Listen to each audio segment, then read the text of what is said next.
Anne of Green Gables by L.M. Montgomery, retold by Claire West. Chapter 1. A Surprise for the Cuthberts. Matthew Cuthbert lived with his sister Marilla on their farm on Prince Edward Island in Canada. Their farmhouse, Green Gables, was just outside the little village of Avonlea. Matthew was nearly 60 and had a long brown beard. His sister was 5 years younger. They were both tall and thin with dark hair. Everybody in Avonlea knew that the Cuthberts were quiet people who worked very hard on their farm. One afternoon, Matthew drove the horse and cart to the station. "Has the 5:30 train arrived yet?" he asked the station master. "Yes," the man replied. "And there's a passenger who's waiting for you. A little girl." "A little girl?" asked Matthew. "But I've come for a boy. The children's home is sending us one of their orphan boys. We're going to adopt him, you see, and he's going to help me with the farm work." "Well, perhaps the children's home didn't have any boys, so they sent you a girl," answered the station master carelessly. "Here she is." Matthew turned shyly to speak to the child. She was about 11, with long red hair in 2 plaits. Her face was small, white and thin, with a lot of freckles, and she had large grey-green eyes. She was wearing an old brown hat and a dress which was too small for her. "Are you Mr. Cuthbert of Green Gables?" she asked excitedly, in a high, sweet voice. "I'm very happy to come and live with you and belong to you. I've never belonged to anyone, you see. The people at the children's home were very kind, but it's not very exciting to live in a place like that, is it?" Matthew felt sorry for the child. How could he tell her that it was all a mistake? But he couldn't just leave her at the station. He decided to take her home with him. Marilla could explain the mistake to her. He was surprised that he enjoyed the journey home. He was a quiet, shy man, and he didn't like talking himself. But today, he only had to listen, because the little girl talked and talked and talked. She told him all about herself while they drove along. "My parents died when I was a baby, you know, and for the last 3 years, I've had to work for my food. I've lived with 3 different families and looked after their children. So I've always been poor, and I haven't got any nice dresses. But I just imagine that I'm wearing the most beautiful blue dress and a big hat with flowers on and blue shoes, and then I'm happy. Do you imagine things sometimes?" "Well, not often," said Matthew. They were now driving past some very old apple trees next to the road. The trees were full of sweet-smelling, snowy white flowers. The little girl looked at them. "Aren't the trees beautiful?" she said happily. "But am I talking too much? Please tell me. I can stop if necessary, you know. Matthew smiled at her. You go on talking, he answered. I like listening to you. When they arrived at Green Gables, Marilla came to the door to meet them. But when she saw the little girl, she cried in surprise. Matthew? Who's that? Where's the boy? The children's home has made a mistake, he said unhappily, and sent a girl, not a boy. The child was listening carefully. Suddenly, she put her head in her hands and began to cry. You don't want me, she sobbed. Oh, you don't want me because I'm not a boy. Now, don't cry, said Marilla kindly. Don't you understand? Oh, this is the worst thing that's happened to me in all my life. Well, you can stay here just for tonight, said Marilla. Now, what's your name? The child stopped crying. Will you please call me Cordelia? She asked. Call you Cordelia? Is that your name? Well, no, it isn't. But it's a very beautiful name, isn't it? I like to imagine my name is Cordelia because my real name is Anne Shirley. And that's not a very interesting name, is it? Marilla shook her head. The child has too much imagination, she thought. Later, when Anne was in bed, Marilla said to her brother, She must go back to the children's home tomorrow. Marilla, don't you think, began Matthew. She's a nice little thing, you know. Matthew Cuthbert, are you telling me that you want to keep her? Asked Marilla crossly. Matthew looked uncomfortable. Well, she's clever and interesting and... But we don't need a girl. But perhaps she needs us, Matthew replied, surprisingly quickly for him. She's had a very unhappy life up to now, Marilla. She can help you in the house. I can get a boy from the village to help me on the farm. What do you think? Marilla thought for a long time. All right, she said in the end. I agree. The poor child can stay. I'll look after her. Matthew smiled happily. Be as good and kind to her as you can, Marilla. I think she needs a lot of love.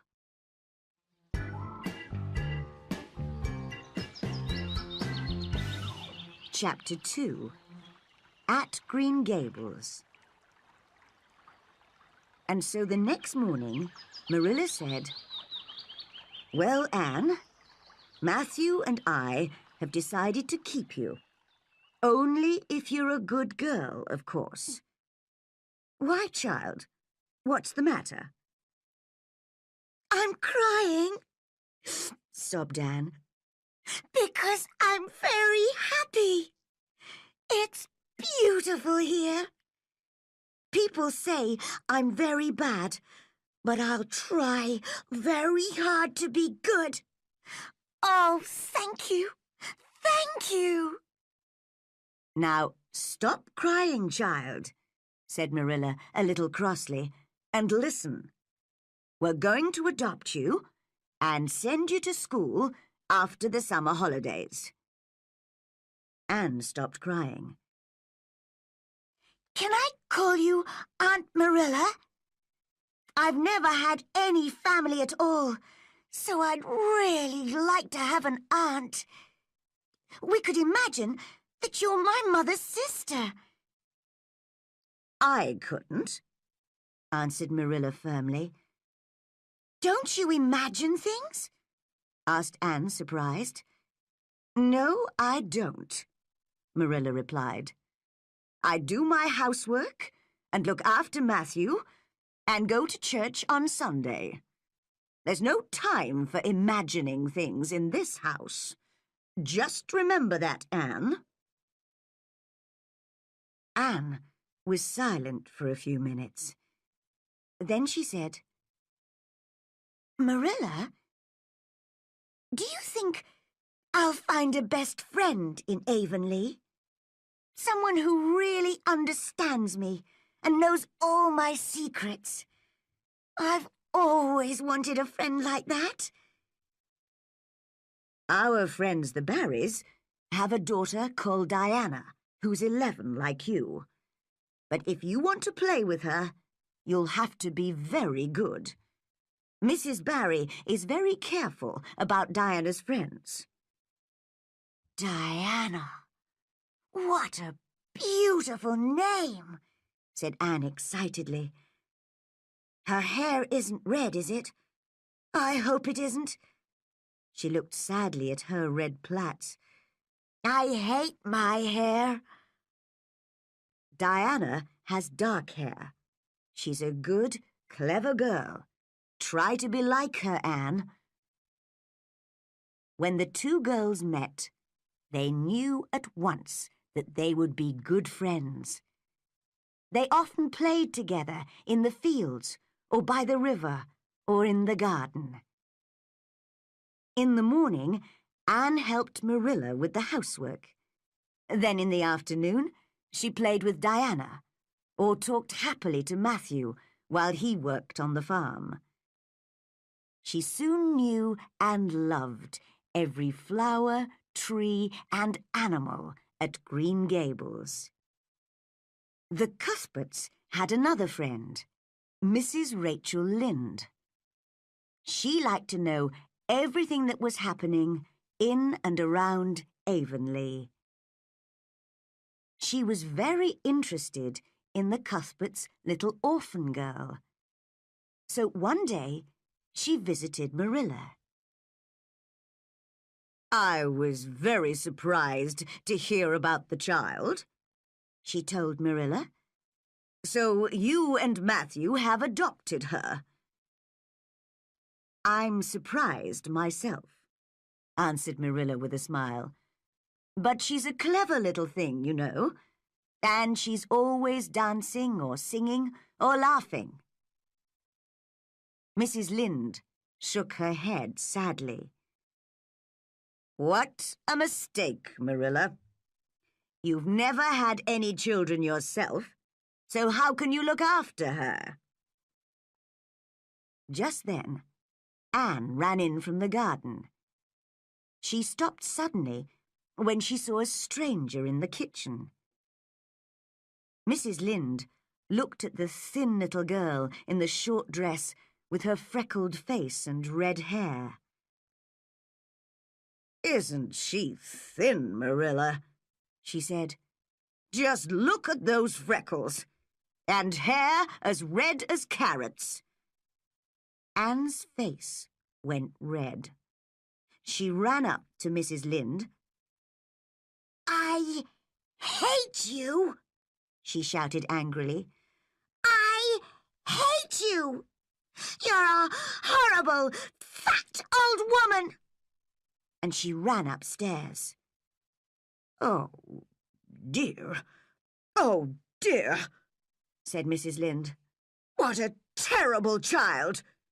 You'll not have an easy time with her, Marilla." "You were rude to her, Rachel?"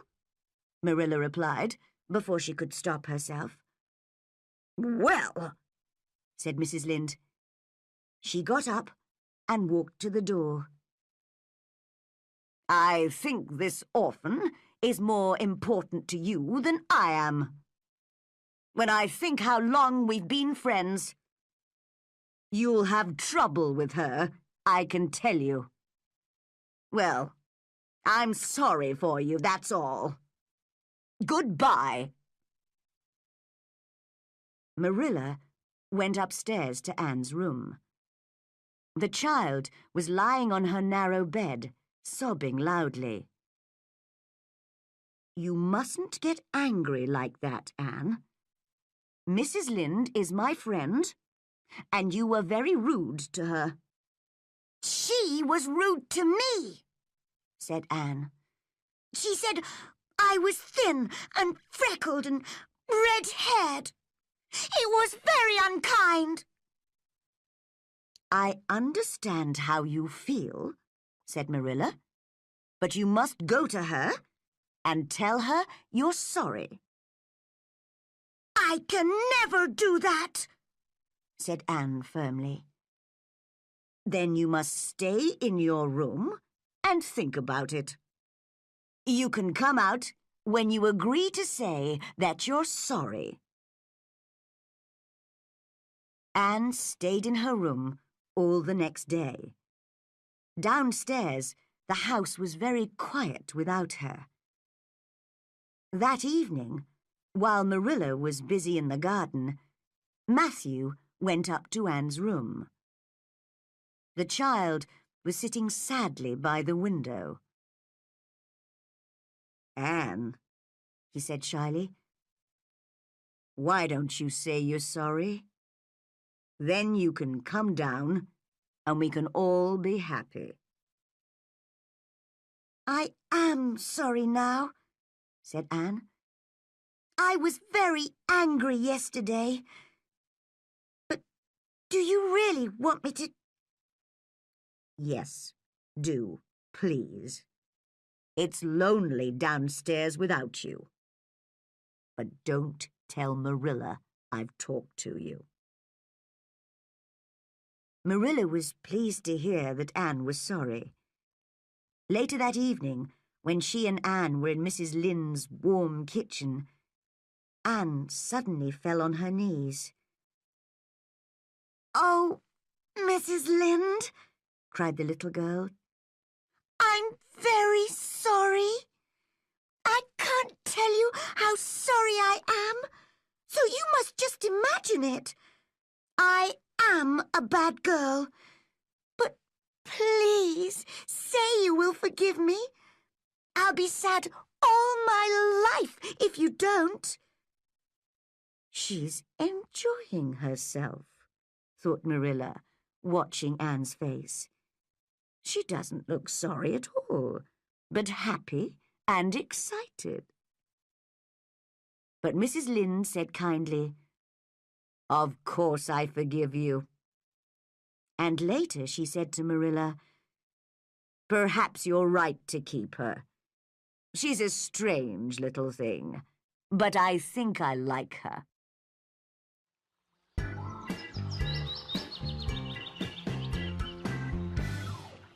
Chapter 3. At Avonlea School. When school started in September, Anne and Diana walked there and back together every day.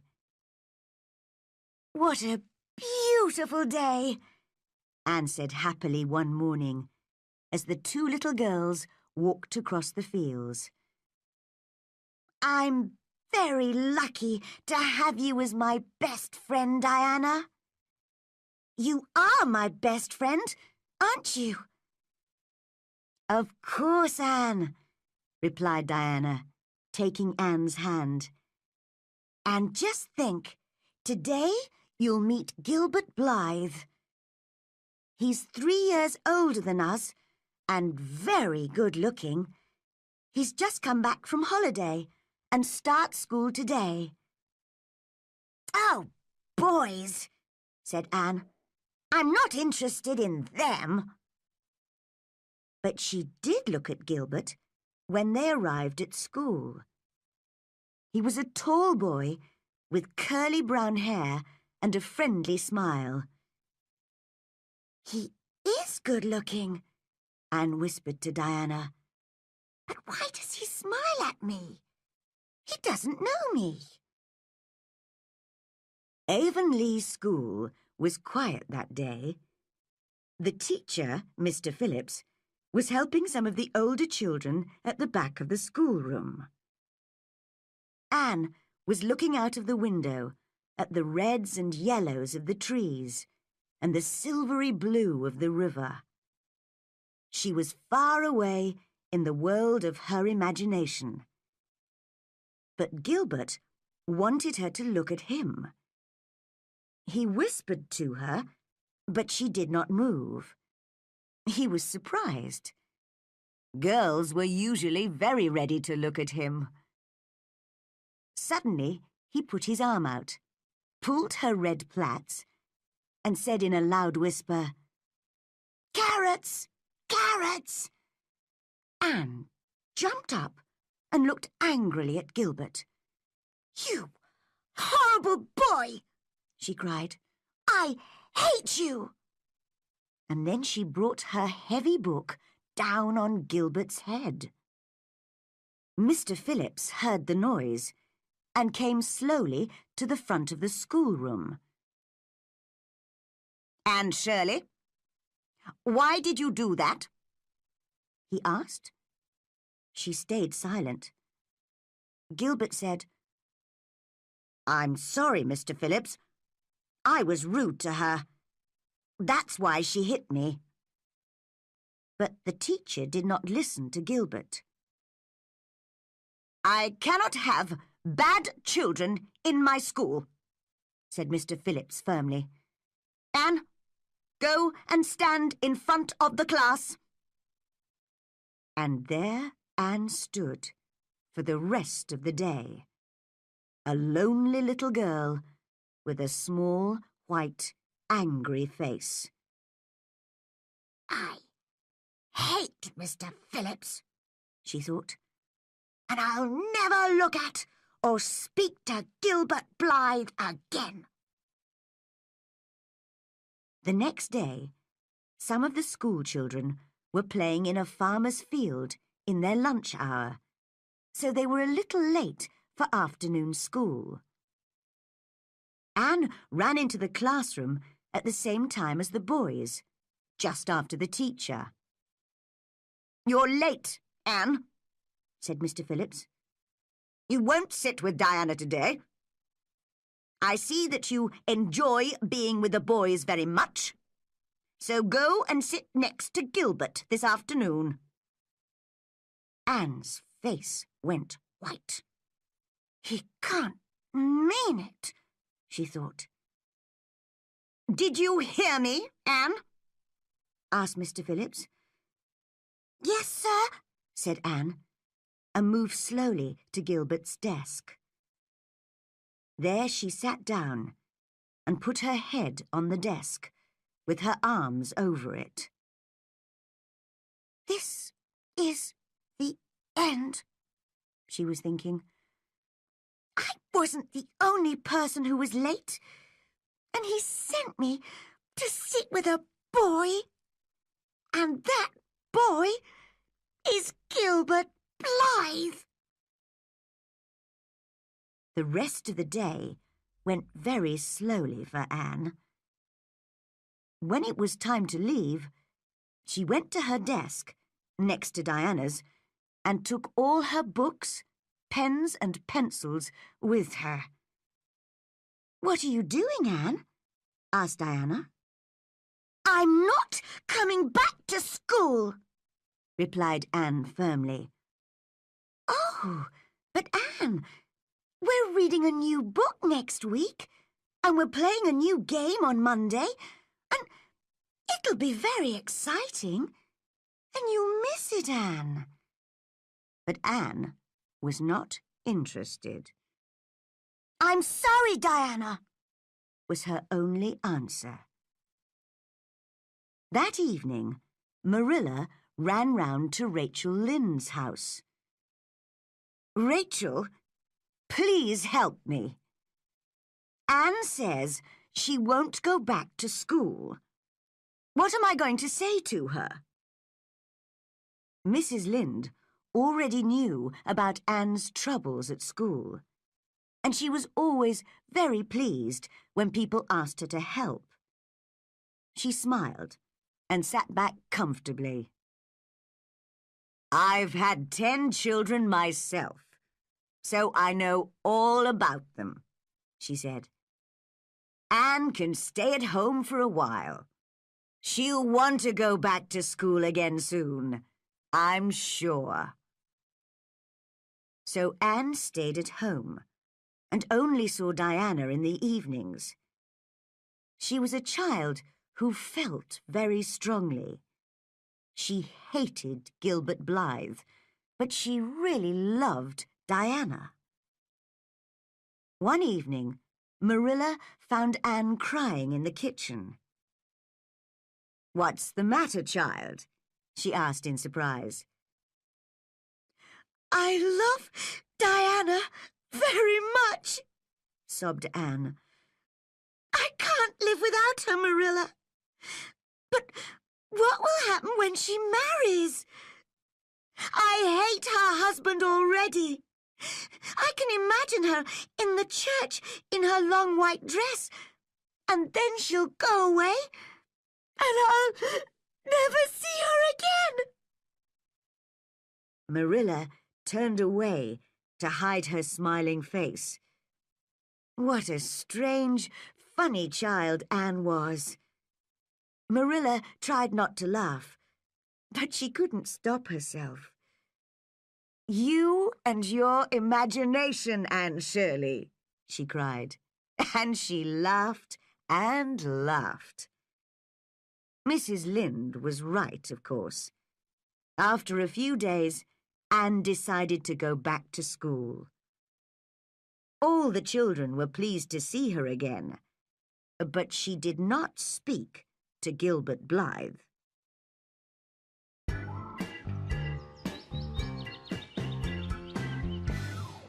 Chapter 4. More Trouble for Anne. "I think I'll ask the new vicar, Mr. Allen, and his wife to tea on Wednesday," said Marilla one day. "Oh, yes, please do," cried Anne excitedly. "Mrs. Allen is young and beautiful and has a very sweet smile. Can I make a cake for tea? Say yes, Marilla."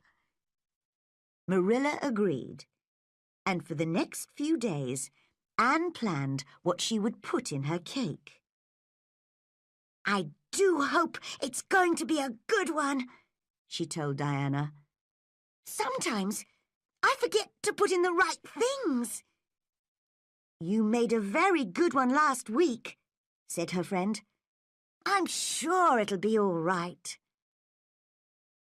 On Wednesday, the tea party started very well. "These are very good cakes, Miss Cuthbert," Mrs. Allen said to Marilla. "You have been busy." "Anne made this one specially for you, Mrs. Allen," replied Marilla. "Oh, well, I must try some," laughed the vicar's wife.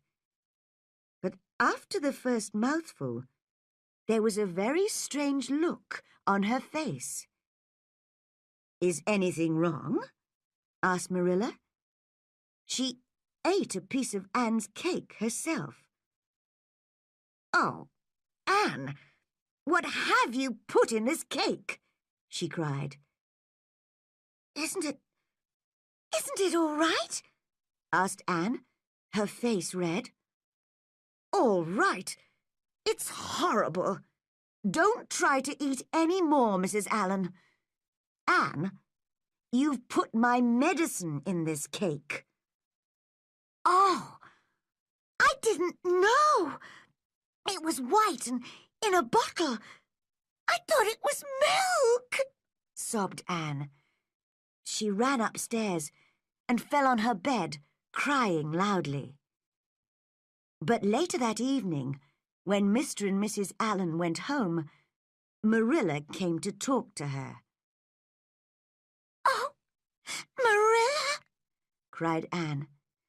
"everybody in Avonlea will laugh at me for putting medicine in a cake."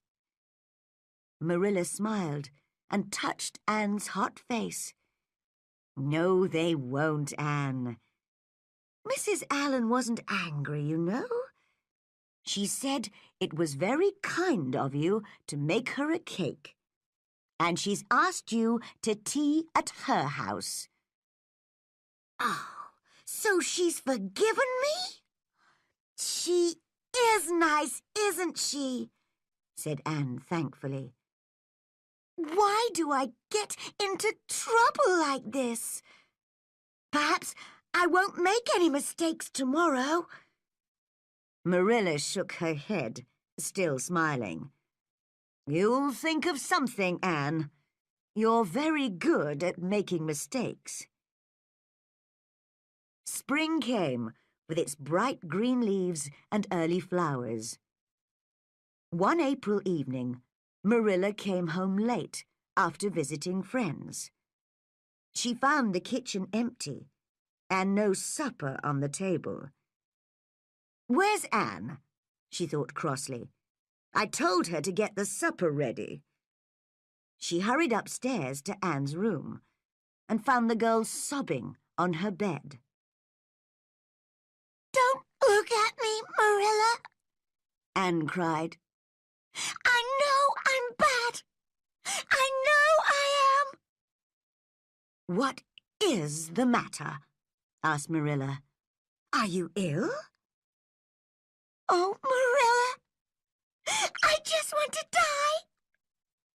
Look at my hair." And Marilla saw that Anne's long, thick red hair was now a horrible, dark green. "Oh, Anne," she said, "what have you done now?" I bought a bottle of something special from a man who came to the door. He said it would change my hair from red to black. Oh, I know it was stupid of me, but what shall I do?" They washed Anne's hair again and again, but it was still green. Anne stayed at home for a week, saw nobody, and washed her hair every day. But at the end of the week, Marilla said, "I'm sorry, Anne. We'll have to cut it all off. You can't go to school with green hair." Anne had to agree. "Perhaps this will teach me not to think about being beautiful," she said sadly. Everybody was surprised to see Anne with very short hair, but no one learned the secret. And some weeks later, there were some new, darker red curls, which pleased Anne very much. That summer, Anne and her friends often played in an old boat on the river. "Today, let's imagine that I'm a prisoner, and I'm escaping from prison by boat," said Anne. "I'll hide in the boat, and the river will carry it down to the bridge. You're my family, and you must meet me at the bridge." The other girls agreed, so Anne got into the boat and hid under some coats. Her friends pushed the boat off down the river and ran across the fields to get round to the bridge. For a few minutes, the prisoner enjoyed the game, but then she suddenly felt wet and sat up. Water was coming in very fast through a hole in the bottom of the boat. Luckily, there were some trees by the river, and Anne saw a low branch over the water. She jumped up and caught the branch. The boat went on without her, and a few seconds later went down under the water. Her friends on the bridge saw the boat, but they did not see Anne under the tree. Oh! Oh! Anne's dead! The boat's gone down and she's in the river! They screamed, and ran back to the village for help. Poor Anne could not move. She held on and held on, but her arms were getting tired, and she knew that she would fall in a minute. Suddenly, there was Gilbert Blythe in his boat. Anne Shirley? He cried. What are you doing there? He did not wait for an answer, but quickly helped Anne into his boat. She didn't say a word. When they arrived at the bridge, she got out and turned away. Thank you for helping me, she said coldly. But Gilbert jumped out and put a hand on her arm. Anne, he said quickly, I'm sorry I called you carrots. It was a long time ago. I think your hair is really nice now. Can we forget it and be friends? For a second, Anne wanted to say yes. But then she remembered standing alone in front of the school children all afternoon because of Gilbert. She would never forgive him for that. No, she replied coldly. I shall never be your friend, Gilbert Blythe. All right. Gilbert jumped angrily back into his boat. I'll never ask you again, Anne Shirley. Anne walked home with her head held high, but she felt strangely sad and wanted to cry. Why are you always in trouble, Anne? Asked Marilla when she heard about Anne's adventure. Well, I think I'm learning, Marilla, answered Anne. I learn from my mistakes, and after today, I won't use my imagination so much. I don't think Avonlea is the right place for imagination. No, it isn't, agreed Marilla a little crossly. When she went out, Matthew, who was sitting quietly in his corner, whispered to Anne, Keep a little imagination, Anne. Not too much, of course. Just a little.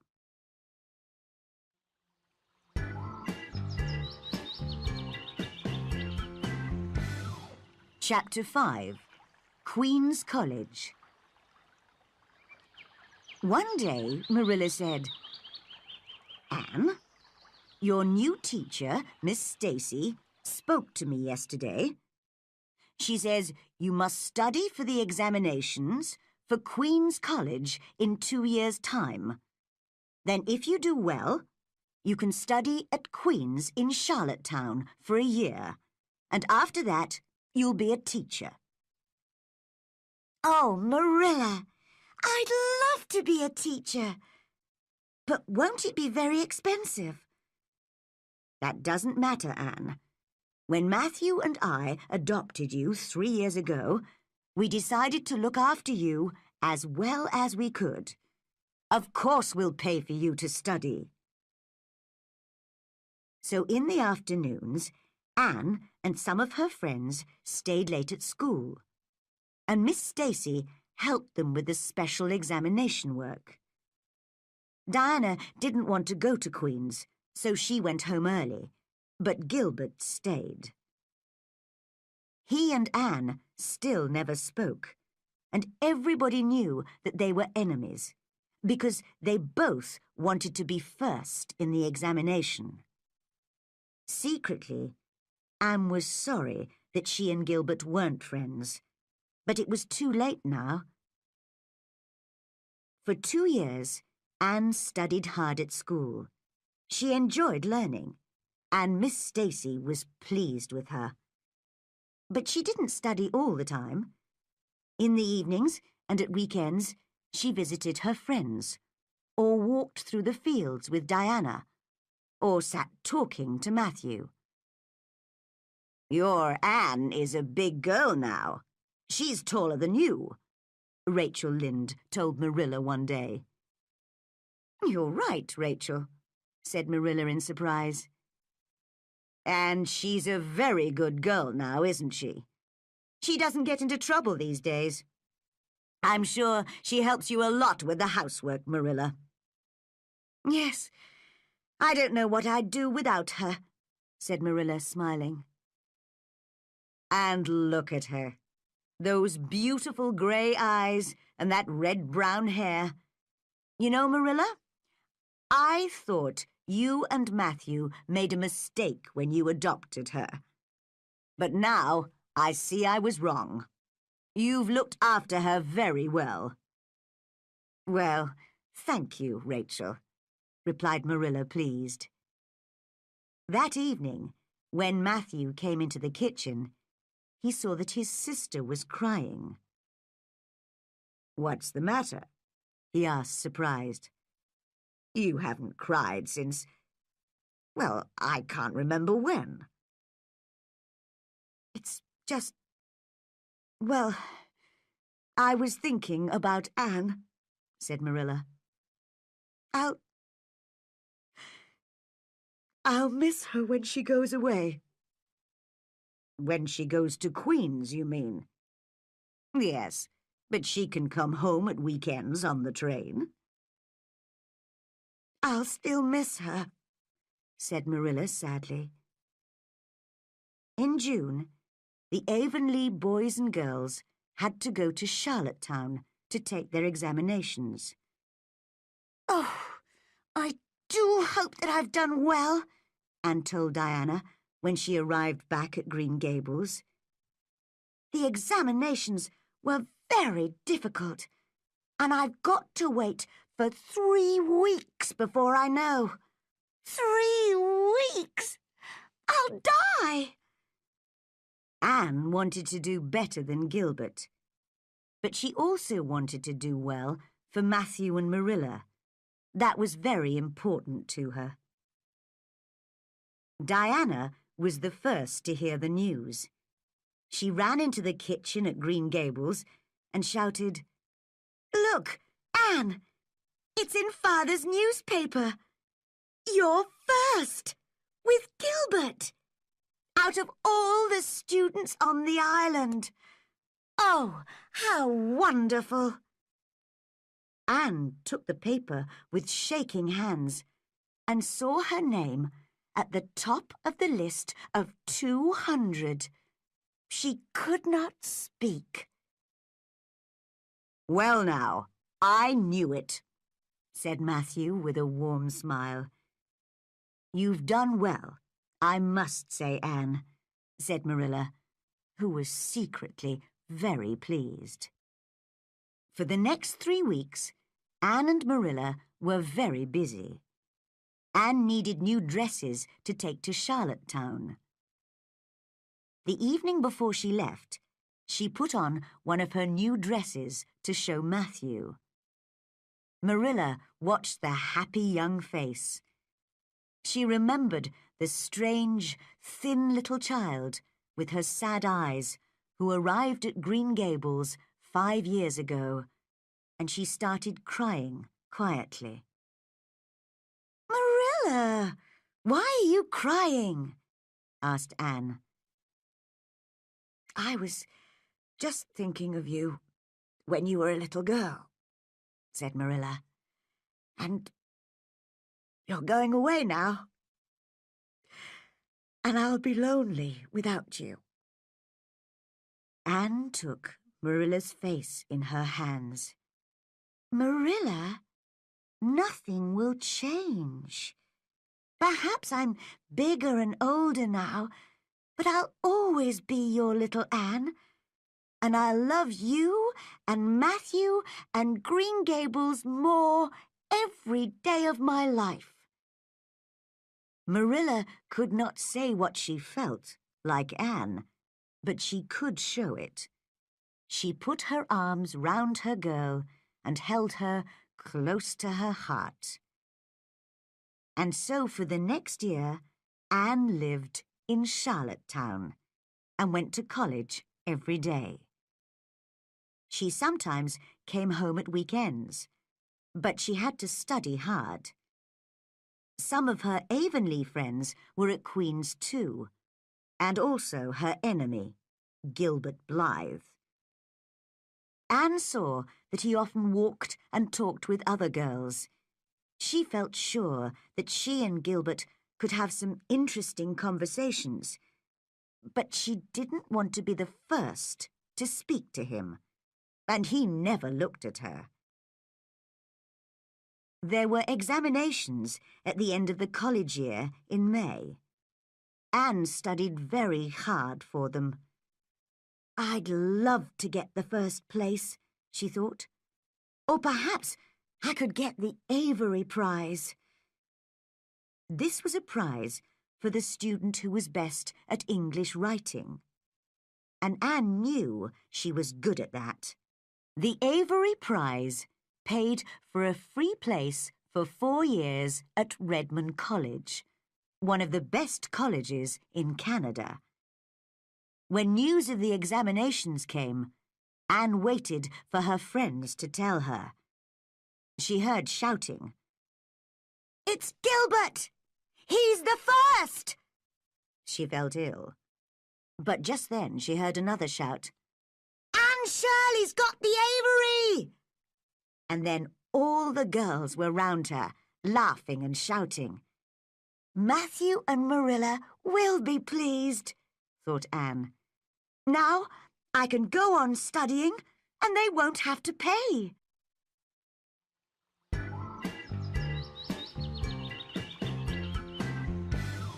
Chapter 6. Matthew and Marilla. But when she arrived back at Green Gables, Anne knew at once that something was wrong. Matthew looked much older than before. "What's the matter with him?" Anne asked Marilla. "He's had some heart trouble this year," replied Marilla.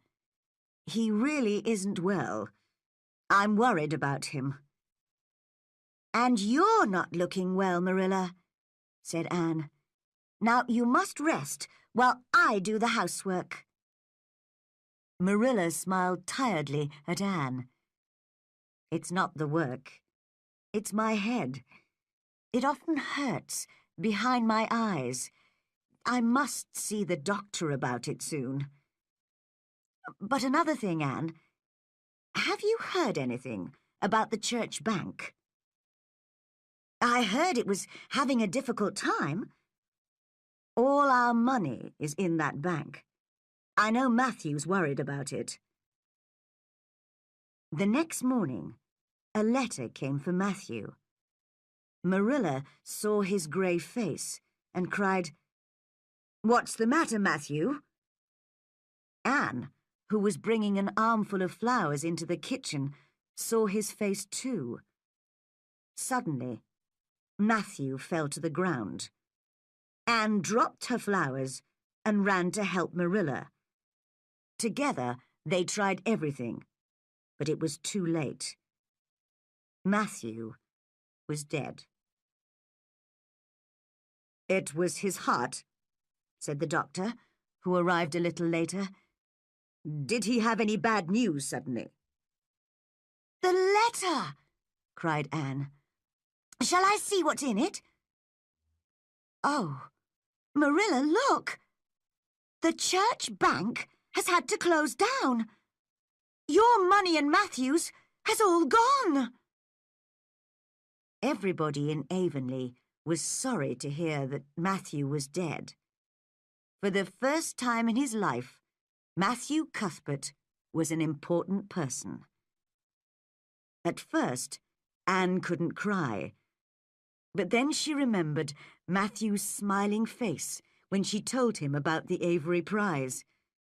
Suddenly, she started crying and couldn't stop.